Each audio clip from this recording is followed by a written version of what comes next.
Good evening, everybody. Out the windows behind the back of where I live is a huge Norway spruce. I look at it dozens of times a day, and we had a windstorm here in Toronto a few weeks back, and it was swaying wildly in the wind out back. The tree's about 60 years old, and they were often planted by farmers as a windbreak, and there it was a few weeks back doing its job, blowing in the breeze so we didn't have to. Of course, the only farm now is my Italian neighbor's industrial-sized tomato patch. And last summer, I saw him at the lower branches of the Norway spruce, cutting off a few lower limbs to allow some more light in for his tomatoes. I worry inordinately about losing that tree. Where would the red-tailed hawk go that nests there and comes by regularly? What would I look out on at the sunset from my kids' bedrooms? On the way to church after that storm a few weeks back, I was riding around on my bike, and there were huge trees falling down on cars across the road, over power lines. Sometimes it's not till a tree has fallen that you can tell what it stood for. Reaching up toward the sky while working ring by ring through the story of its earthly life. Fire, drought, plague, death, growth, sun.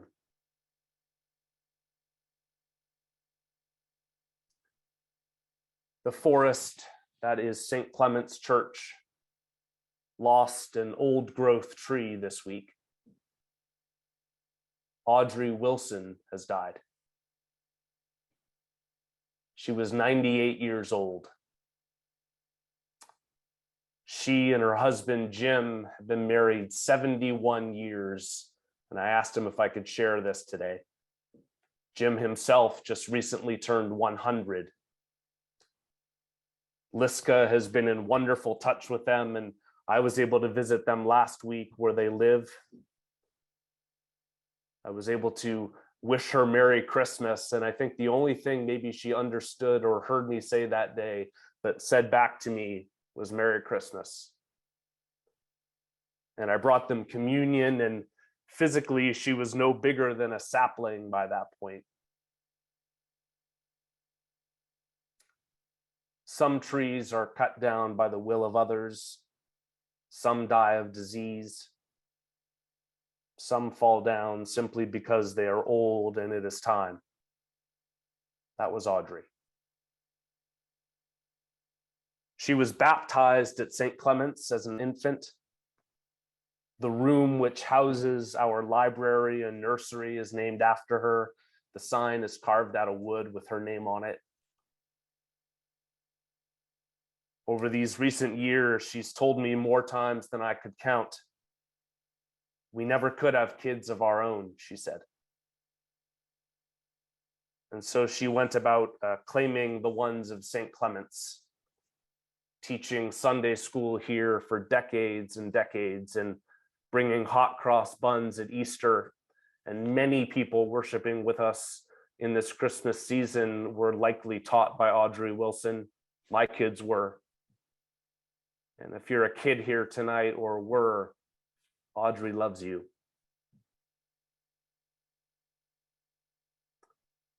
The view changes. The view changes when a tree goes down or a person. It's lonelier, emptier, not so sure which way the shadows fall. The new view is there because that which was vertical has now gone horizontal. And no longer there is something to orient yourself by or to be shielded or protected in the same way from the elements, or to hold on to for support or to lean against. Many of us have witnessed this flattening out of our existence these past 2 years. All that we could reach out and touch with our hands, that felt three-dimensional down to a two-dimensional plane, where that which once stood upright and true is now horizontal and bent. Maybe that's our health, career, marriage, kids, church.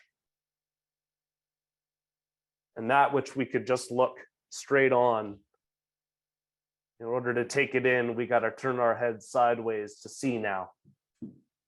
New vantage point. When a tree goes down, where do you start?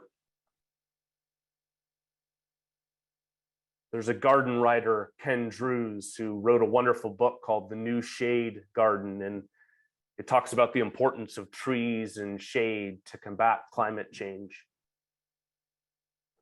And he tells the story of a flood that overran his property in rural New Jersey. Devastation everywhere, trees down, branches, things overturned, and he was absolutely overwhelmed and had no idea where to start. And he realized that you start where you are. And so he found one tiny sapling that had keeled over. Was it dead or just down? Not sure yet. And he set about putting it up a little more upright, covering the roots over with soil and giving it some support. Some of us tuning in are profoundly exhausted on a level we may never have experienced before. In part, it may be because we are trying to be the entire landscape crew ourselves. Cleanup, removal, weeding, grading, relaying, repairing, designing, planting, harvesting, composting, and pruning. It's Christmas, friends. Let's try to be gentle with ourselves and try this. Pick one sapling, one tree that's been knocked down in the storm of these past 2 years. Lean it upright a bit more. Cover it with soil. Give it some support and weight. The sapling might be you. I know. The waiting is hard. We all want the old growth to regrow immediately. That which took years to build, we want it back as it was. But that's not going to happen right away.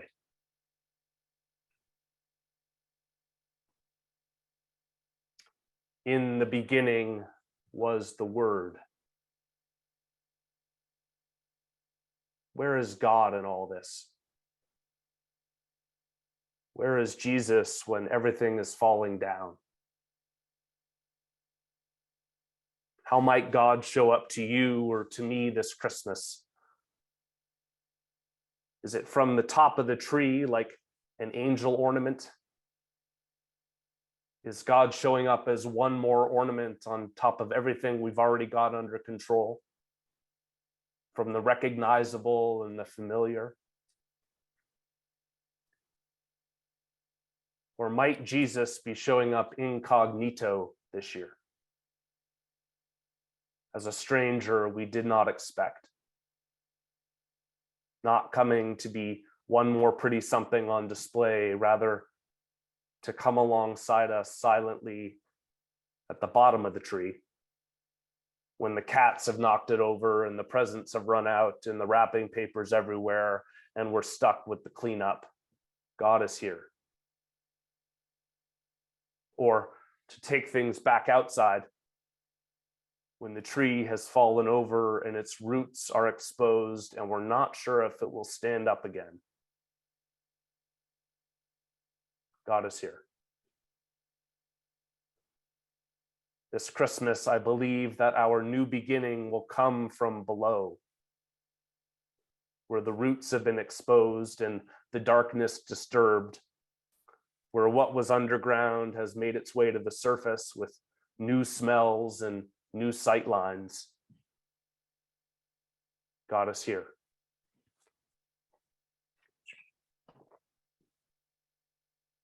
Jesus was in the world, and the world came into being through him, yet the world did not know him. He came to what was his own, and his own people didn't accept him because we were looking in the wrong places, at the top instead of at the bottom. We were looking for the crown and not the kid.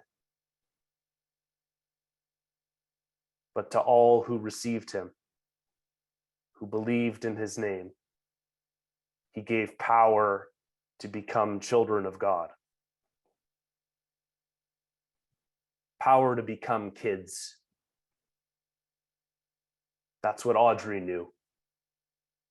That's where the power is. So many little new beginnings, so much possibility. The power Jesus promises is not to get us to the top, where the view is great, but to give us the courage to dwell at the bottom. If a tree falls in the woods and no one hears it, does it still make a sound? You bet it does, because God hears it. And God hears you. And so do I. Because it's your life and it's our world, and a whole bunch of stuff is falling over right now. And it's terrible and devastating and surprising and filled with meaning all at the same time. We might fear it's the end of the story, but it's not. For us children of God, this is the new beginning. This is God's word to us.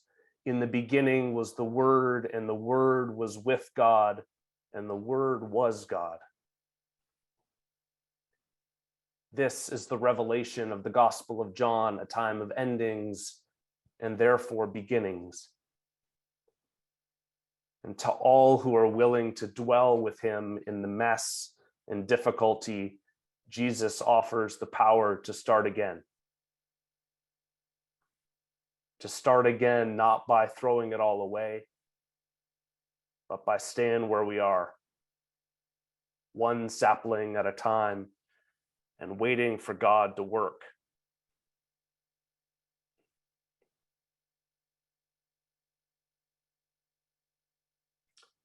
Many years ago, when I was a young adult trying to figure out my way in the world, I had a professor turned friend who had this poem by Rainer Maria Rilke hanging over the door when you left the bathroom.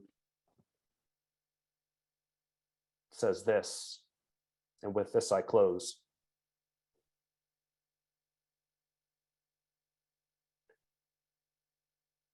Why do you not think of him as the coming one, imminent from all eternity, the future one, the final fruit of a tree whose leaves we are? What keeps you from projecting his birth into times that are in process of becoming, and living your life like a painful and beautiful day in the history of a great gestation? For do you not see that everything that happens keeps on being a beginning? And could it not be his beginning? Since beginning is in itself always so beautiful. Merry Christmas.